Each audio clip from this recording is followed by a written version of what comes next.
OB42 का update 1 नवंबर को आने वाला था, पर किसी मिस्टीरियस रीजन के कारण उसका टाइमिंग चेंज करके 31 अक्टूबर किया गया। तो आखिर वो मिस्टीरियस रीजन क्या है? अब फ्री फायर इंडिया तो 5 सितंबर को ही लॉन्च होने वाला था, but according to Garena pre registration का नंबर इतना ज्यादा बढ़ गया कि सर्वर पे बहुत ज्यादा लोड पड़ गया। तो गैरीना ने हमें बताया कि इस वजह से जो डेट है उसको थोड़ा सा कुछ हफ्तों के लिए पोस्टपोन किया गया है। पर क्या सच में यही रीजन है या फिर गैरीना हमसे कुछ छुपा रहा है? क्योंकि एक टाइम पे जिस गेम ने 80 मिलियन का एक्टिव प्लेयर रिकॉर्ड बना रखा है, वो गेम सर्वर लोड का बहाना दे, ये बात का कोई सेंस नहीं बनता। आप इमेजिन करो 80 मिलियन लोग एक टाइम पे फ्री फायर को खेल रहे थे, और जो फ्री फायर इंडिया के प्री रजिस्ट्रेशन थे 5 सितंबर से पहले, वही अराउंड 35 to 40 मिलियन थे। तो आखिर ये क्या सीन है एंड हमें फ्री फायर इंडिया के लिए कितना वेट करना पड़ेगा? ओके, तो यार चलो हम लोग एक एक करके सारी चीजों के बारे में बात कर लेते हैं। एंड सबसे इंपॉर्टेंट चीज की फ्री फायर इंडिया कब आएगा यार, कितना वेट करना है, उसके बारे में भी बात करेंगे। तो देखो, सबसे पहले हम लोग बात कर लेते हैं OB42 अपडेट का जो डेट चेंज हुआ था, यानी कि 1 नवंबर को जो आने वाला था उसका टाइमिंग 31 अक्टूबर क्यों किया गया? क्या नवंबर में फ्री फायर इंडिया आने वाला है इसलिए? तो देखो, मैं आपको एक चीज बताता हूँ, जब से फ्री फायर इंडिया के अंदर OB का अपडेट आना स्टार्ट हुआ है ना, तब से मैं इस टॉपिक पे वीडियो बना रहा हूँ, और वो भी एक नहीं, किसी एक OB अपडेट पे मेरा मिनिमम 4-5 वीडियोस तो होता है, क्योंकि अपडेट्स कवर करने होते हैं ना मुझे, क्योंकि एक वीडियो में तो सारे अपडेट्स आएंगे नहीं। बट हाँ, जो मेन बात है वो सुनो।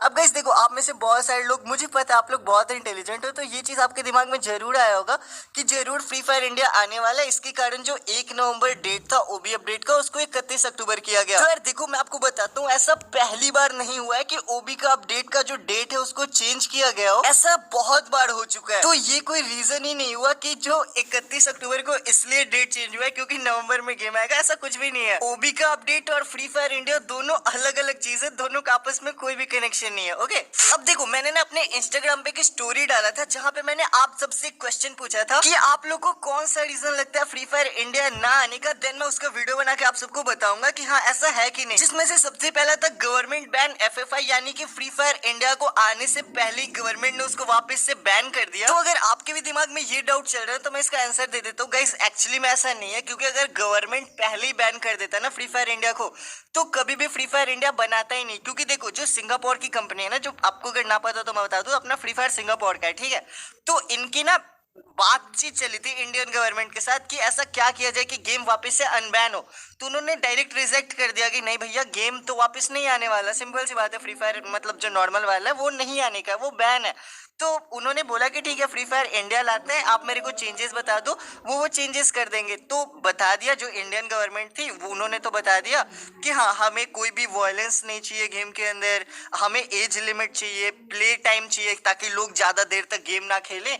तो ये सब कुछ फ्री फायर ने अप्लाई कर दिया ऑलरेडी। तो ये रीजन ही नहीं होता कि गवर्नमेंट ने पहले ही बैन कर दिया, क्योंकि जो गवर्नमेंट ने बोला ना, वो सारी चीजें अप्लाई हो के ही फ्री फायर इंडिया बना होगा एंड उसके बाद वो लॉन्च होगा। तो ऐसा नहीं है कि गवर्नमेंट उसे पहले ही बैन कर दे। नेक्स्ट है हमारा कंट्रोवर्सी। अब देखो, जिन लोग को भी ना पता हो उन्हें मैं बता दूं कि एक्चुअली में रीजन ये था ना कि जब BGMI बैन हो गया था वापस से, तो उसको 3 महीने के लिए अनबैन किया गया था, चेक करने के लिए कि हाँ सब कुछ सही से चल रहा है कि नहीं, कोई गेम के अंदर पैसा बर्बाद कर रहा है कि नहीं। एंड जो मतलब मेन रीजन है कि कोई बच्चा, मतलब होता है ना, लोग सुसाइड कर लेते हैं पता नहीं गेम के कारण ही, तो वो चीज हो रहा है कि नहीं। अगर वो चीज होता तो 3 महीने के अंदर फ्री मतलब BGMI को वापस से बैन कर दिया जाता।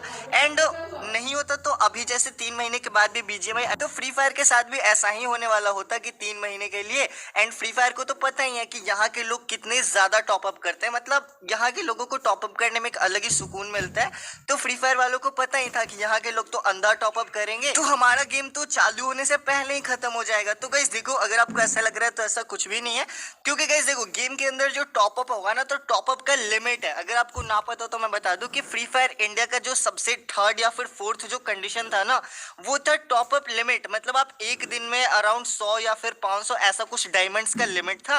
आप इससे ज्यादा टॉपअप ही नहीं कर पाते, समझ रहे हो। तो ये अगर आप सोच रहे हो कि ये कोई रीजन है कि यहाँ के लोग टॉपअप करेंगे उसके कारण, नहीं, क्योंकि उसके अंदर ऑलरेडी आपके टॉपअप पे लिमिट लगा हुआ रहेगा। एंड प्लस आपके पेमेंट्स डिटेल्स भी ट्रैक होंगे। लाइक जैसे होता है ना कि अगर आप रिडीम कोड से टॉपअप कर रहे हो तो आप कभी कभी होता है ना कि दूसरे जीमेल से कर वाली है या फिर वो सब भी ट्रैक होगा। तो ऐसा नहीं है कि टॉपअप के कारण गेम नहीं आ रहा है या फिर ये कोई रीजन है कि 3 महीने से ऐसा कुछ डर गया, और नहीं, ऐसा कुछ भी नहीं है। नेक्स्ट है हमारा ओल्ड आईडी अनबैन। अब अगर आपको ना याद हो तो मैं थोड़ा सा याद दिलवा दूं कि जब फ्री फायर इंडिया लॉन्च होने वाला था उससे पहले कुछ मूर्ख लोग, मैं सही बता रहा हूँ, मेरे को बहुत गुस्सा आ रहा था उस टाइम, कुछ मूर्ख यूट्यूबर्स मतलब सीरियसली फ्री फायर इंडिया आने से पहले ये ट्रेंड चला रहे थे कि old ID unban, old ID unban. भाई